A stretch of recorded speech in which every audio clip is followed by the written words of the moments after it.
Who was really responsible for Optimus's death back in 1986? And is scalping finally on the decline? We're going to be talking about that, covering the latest news, and so much more coming up right now on Transformers Talk Raw.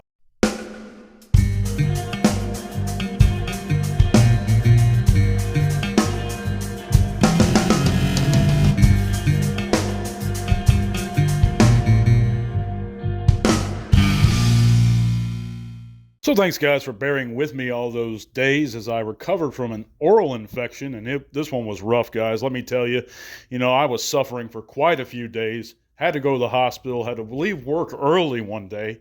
And it was just a rough situation. But we're finally over it. We're back with an all-new show. Thank you guys so much for coming in. Of course, we're going to do our brand new giveaway this week, guys. And that's, of course, for our Transformers Studio Series 1 Bumblebee. And that's shipped and sealed at my expense.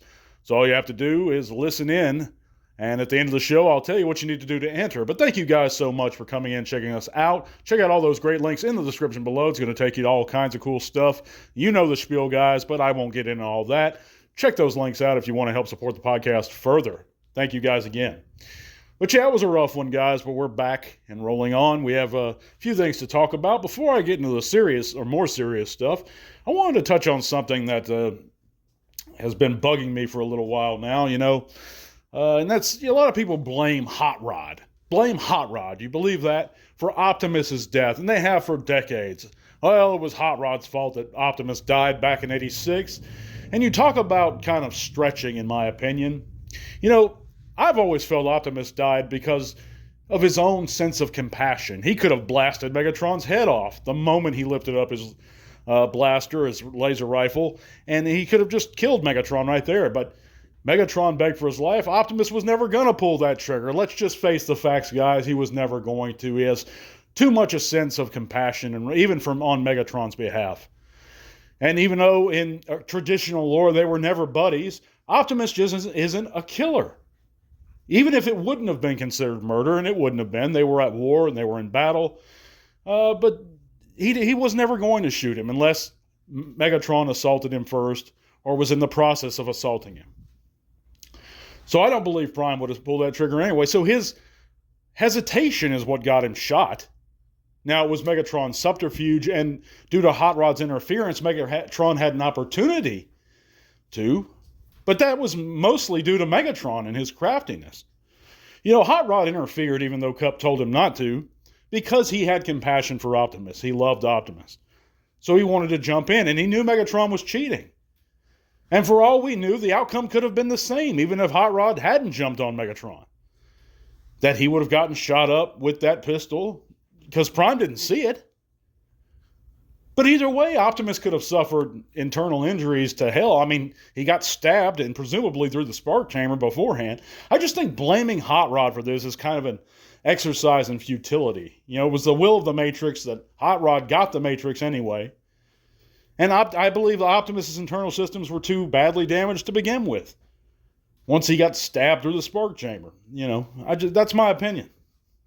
What do you guys think in the comments? Do you think Hot Rod's responsible for Optimus's death? I mean, clearly Optimus didn't blame him. Clearly no other Autobot blamed Hot Rod for it. They all knew his intentions. But that's kind of a loving reaction. That's a loving thing to do, even though it wasn't the correct course of action, was to let Prime's fight be Prime's fight. It wasn't an Autobot way to do things. That's my opinion, though, and I just wanted to touch on that. But another thing, I did mention we have a new giveaway this month, and we have one every month. But I kind of get a little bit down this month. I had a couple people, not many, but a couple of them, complain about our giveaway figure. And I just want to set the record straight. Of course, anyone who listens to the show officially knows I'm not a fan of Transformers 1, but I respect Transformers 1 because a lot of fans did enjoy it. The majority of fans did enjoy Transformers 1. So I'm not going to knock the film out of respect and love for my fellow fans. But some people are dogging me because of my choice of our giveaway figure.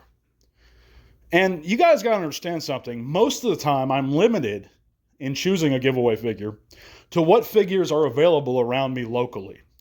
And at my current Walmart, and there's only one store in my town, if I don't want to drive 45 minutes to acquire a giveaway figure, if I don't want to order it from like Amazon or something, which I have done, most of the time I just drive up to the store and I'll see what's available and I'll get something that I either haven't given away or I think you guys may like.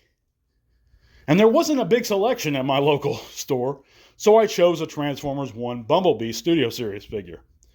Now, do I like personally the design of the figure? No, because I don't care for Transformers 1 for my own reasons. But I know a lot of people do. So that's why I chose it. Another reason I chose it is because I've already given away either 1 or 2 Devastation Optimus Primes. And I assumed everyone has that figure that wants it already. So I said, well, I'm going to try something new. But I get some people complaining about me giving away. And I'm like, guys, this is a free figure. I don't expect everyone to love it. And if you don't want it, don't enter. But please, if you have respect for the show from me, don't gripe about my choices of giveaway figures. I'm kind of trying my best. So anyway, I just wanted to touch on that. Nothing against the people that did say something, but, it's kind of, to me, it's a little bit rude and uncalled for. That's my opinion. Anyhow, let's go on. I was thinking about this for a lot last week because, I've been ill.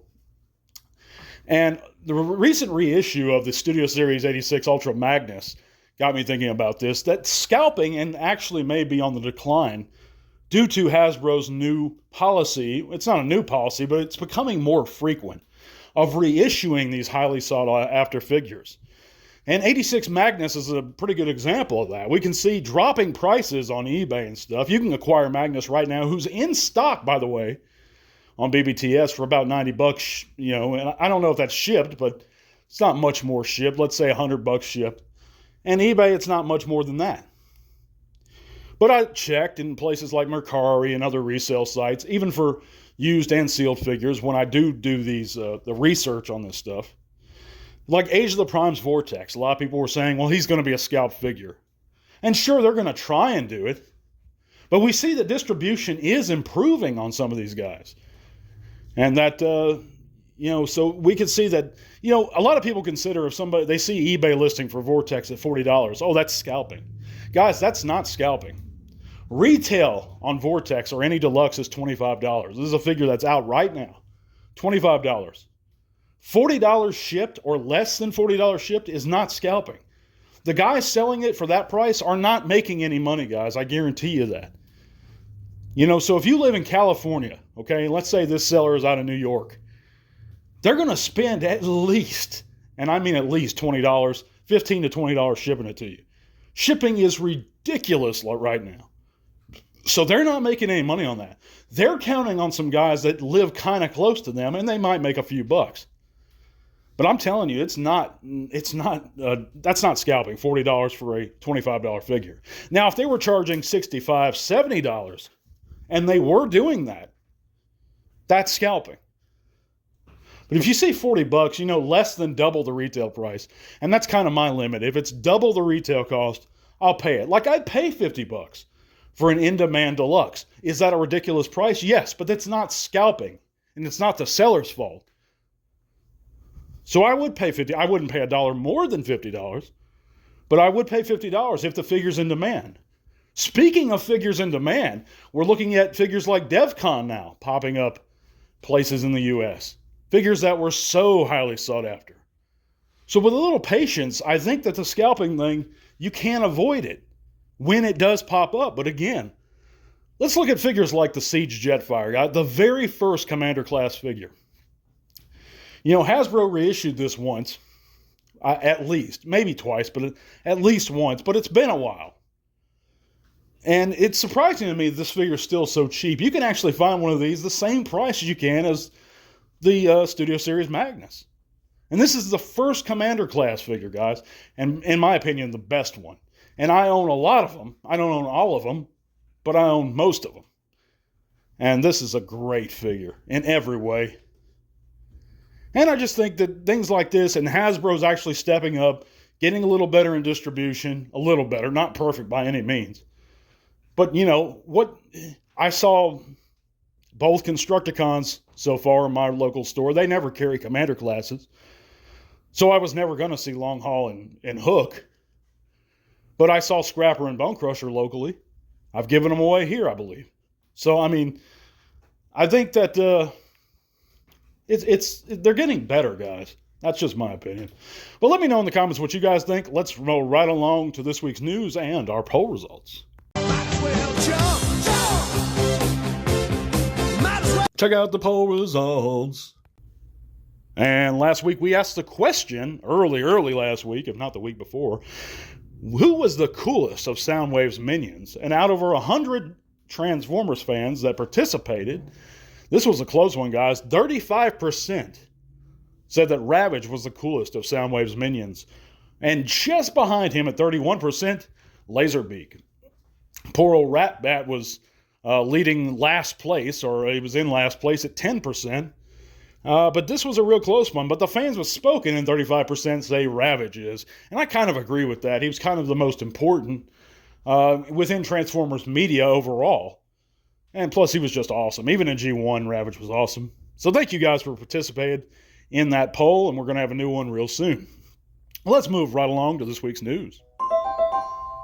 And last week, we have new images of the Transformers Hot Wheels crossovers Bone Shaker, complete with red Tootsie Roll Pop weapon.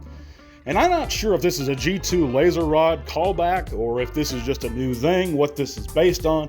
Some kind of monster truck. I think it's certainly a funny name, Bone Shaker.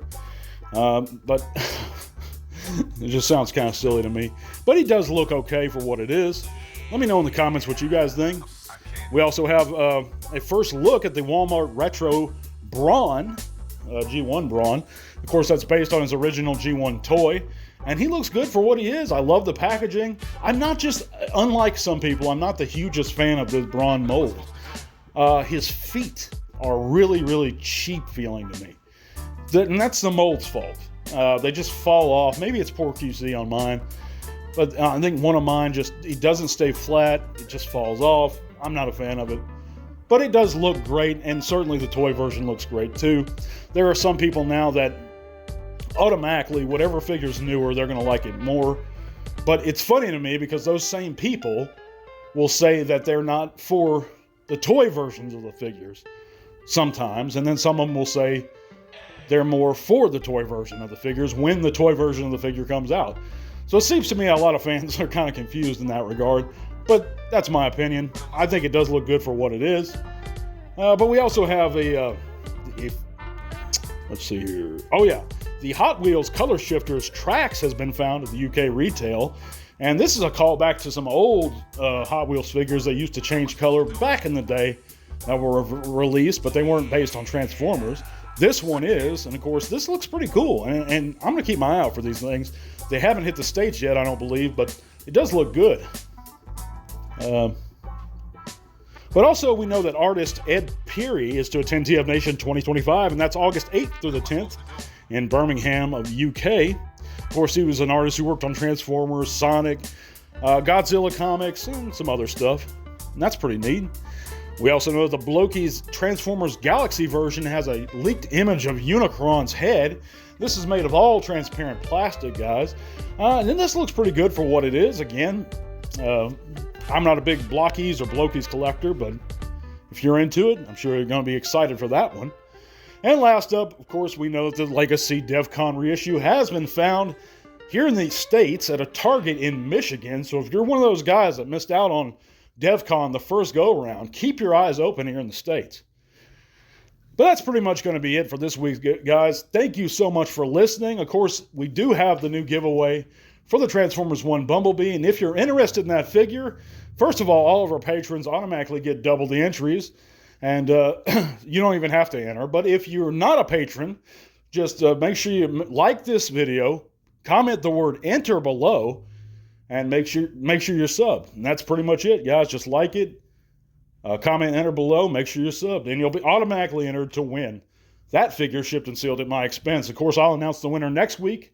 Thank you again for listening, guys. God bless you. We'll be back soon, and till all are one.